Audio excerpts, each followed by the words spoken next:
De que adianta ter mais posse se, toda vez que o rival chega à sua área, parece que vai marcar? Se você perguntasse antes de Estados Unidos x Bélgica quem tinha mais chance de avançar, poucos dariam uma resposta certa. Os Estados Unidos faziam um torneio respeitável, enquanto a Bélgica chegava sabendo ter um dos ataques mais perigosos da competição. Mas o que aconteceu nas oitavas virou uma das lições mais claras desta Copa. Os Estados Unidos terminaram com mais posse e mais passes certos, enquanto a Bélgica saiu com os gols e a vaga. À primeira vista, os números enganavam. Os Estados Unidos tiveram 57% de posse. Acertaram 476 passes com impressionantes 89% de precisão. Esses números fariam você pensar que os americanos controlavam totalmente o jogo. Mas, ao olhar os números ofensivos, a verdadeira história ficou clara. A Bélgica finalizou 15 vezes contra apenas 6 dos Estados Unidos. Acertou o alvo 7 vezes, enquanto os americanos só conseguiram 2. Essa foi toda a história do jogo. Os Estados Unidos tinham a bola, mas a Bélgica tinha o perigo. A parte mais enganosa do jogo era que os Estados Unidos realmente sentiam que estavam no controle. Quando você domina a posse e troca centenas de passes, é natural achar que controla o jogo. Mas a verdade é que a Bélgica estava totalmente à vontade nesse cenário. Eles nem queriam a bola.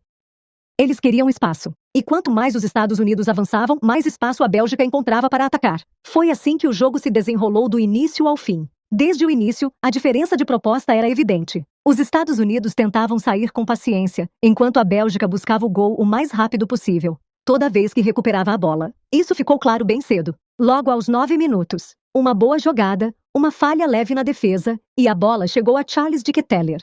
O jovem belga não precisou pensar. Finalizou de primeira e abriu o placar. Bélgica 1-0.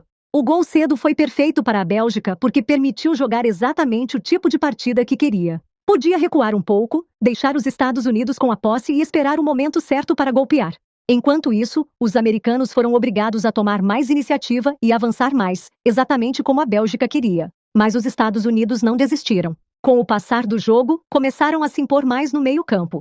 A posse aumentou, os passes certos cresceram e a bola passou a circular mais rápido. A torcida americana sentiu o empate chegar. E aos 31 minutos, enfim chegou o momento que eles tanto esperavam. Malik Tillman cobrou uma falta direta e acertou um lindo chute no fundo da rede, empatando em 1-1.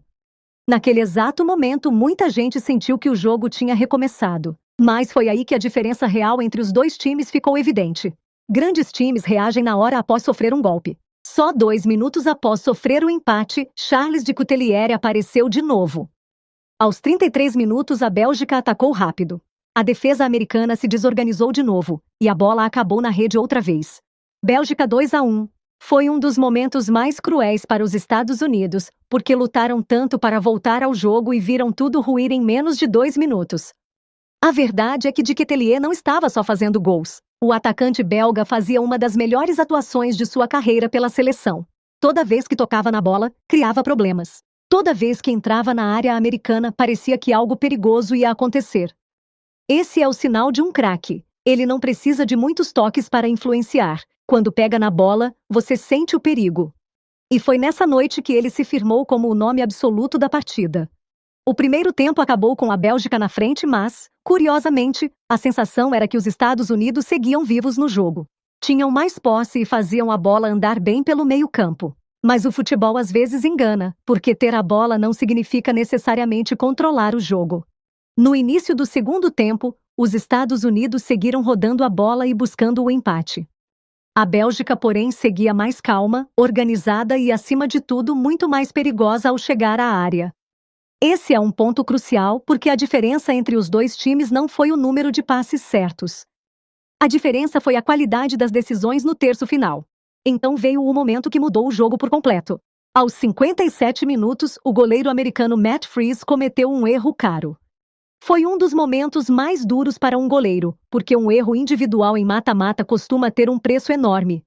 Hans Vanaken aproveitou o presente e marcou o terceiro da Bélgica. De repente, estava 3-1. Talvez o terceiro gol tenha sido ainda mais importante que os 2 primeiros, porque, naquele ponto, os Estados Unidos ainda acreditavam na reação, mas sofrer um gol por falha do goleiro quebrou o time mentalmente antes de vencê-lo taticamente. De repente, precisavam fazer 2 gols contra uma Bélgica jogando com enorme confiança. Essa é uma situação muito difícil para qualquer um. Depois do terceiro gol, os Estados Unidos tentaram responder de novo, mas passaram a lançar mais jogadores ao ataque, deixando enormes espaços atrás da defesa. Eram exatamente esses os espaços que a Bélgica esperava. Ao longo do jogo, a Bélgica apostou em atacar rápido, e quanto mais espaço tinha, mais perigosa ficava. Se você olhar as estatísticas após o apito final, verá um dos contrastes mais estranhos do torneio.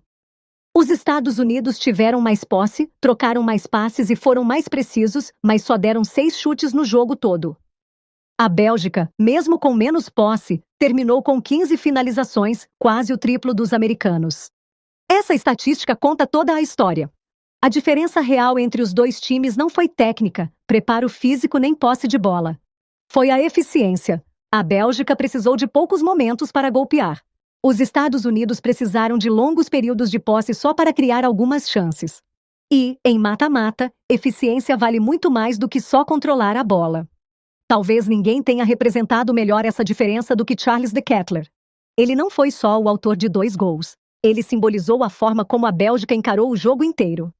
Quase toda chance que criavam virava uma ameaça real. Cada ataque terminava na decisão certa, e cada erro americano era punido na hora. Já os Estados Unidos caíram num dos problemas mais comuns do futebol: posse sem resultado. O time trocava bem a bola até chegar à entrada da área. Mas dali em diante, a qualidade das decisões caiu. Isso ficou claro no baixo número de chutes, apesar dos 57% de posse. Certamente é uma das áreas que a comissão americana vai rever após o torneio. À medida que o jogo se aproximava do fim, o padrão ficava cada vez mais claro. Os Estados Unidos seguiam tentando, a Bélgica seguia esperando. Os Estados Unidos atacavam. A Bélgica explorava os espaços a cada minuto, ficava mais perto das quartas, enquanto o sonho americano se afastava. Quando os Estados Unidos enfim lançaram todas as linhas à frente em busca de um milagre, aconteceu o esperado. Os espaços se abriram e os defensores ficaram em duelos individuais muito difíceis. E esse é o último cenário que você quer contra um atacante como Romelu Lukaku, porque, quando acha espaço para arrancar, é quase impossível pará-lo. Nos acréscimos, chegou o golpe final. Lukaku recebeu a bola e disparou em direção ao gol. Todo mundo já sabia como aquilo ia terminar. O quarto gol da Bélgica. 4-1. Um gol que acabou com qualquer esperança americana e fechou o jogo como a Bélgica merecia. Talvez a parte mais dolorosa para a torcida americana após o apito final não tenha sido só o placar. Foram as estatísticas. Porque há jogos que você perde sabendo que o rival foi melhor. Mas este foi diferente. É o tipo de jogo que faz você olhar os números depois e se perguntar: como tivemos mais posse, mais passes e ainda perdemos por 4-1. No fim, todos vão lembrar que a Bélgica venceu por 4-1 e avançou às quartas de final. Mas quem viu o jogo sabe que a história foi muito maior do que 4 gols. Foi uma batalha entre um time que tinha a bola e outro que sabia exatamente o que fazer com ela. Entre um time que controlava a posse e outro que controlava as chances. Entre um time americano que fez muita coisa certa e uma Bélgica que fez o que mais importa: gols. Porque na Copa do Mundo da FIFA, ninguém lembra quem teve mais posse ou trocou mais passes. As pessoas lembram de quem aproveitou melhor seus momentos. E nessa noite, a Bélgica aproveitou quase todos.